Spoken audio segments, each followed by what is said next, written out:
The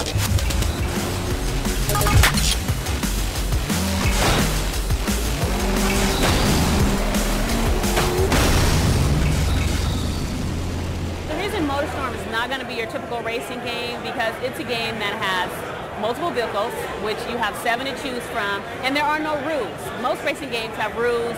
You're on a track, a set path.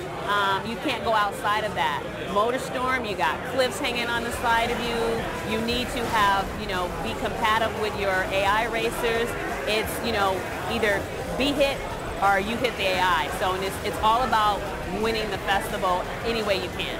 Right now, we have the bikes, which they're sleeker. You can weave in and out a lot faster. Versus if you were on one of the trucks, you may not be able to weave in between 2 other trucks. You're more likely to crash. So they both have their advantages and disadvantages. And then on the truck, because we have the deforming terrain, you can mess up the path for a smaller vehicle. So it's never the same as you go around and lap a second time.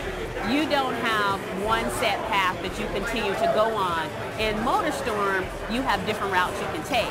You may have, you're up high on this cliff, you're down low on here, and as you play the game, you'll actually be able to see different vehicles taking different paths on there. So everyone's not following the exact same route.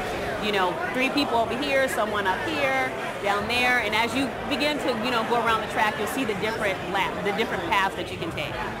From the very beginning, MotorStorm had great trailers, and it's very close to what those trailers were, and in the end, our goal is to make sure it's exactly what you've seen on those trailers. One of the things they've done is they have a lot of dynamic Hollywood-style crashes.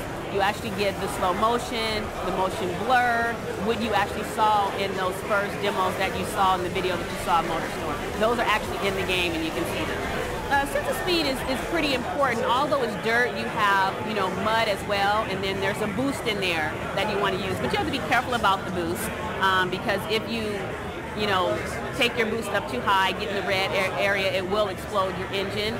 So it's, it's a real fast-paced game. And so part of the gameplay is being able to weave in and out, crash into other vehicles. So, the sense of speed is definitely necessary in this type of race because everybody's goal is to just get to the end of that finish line.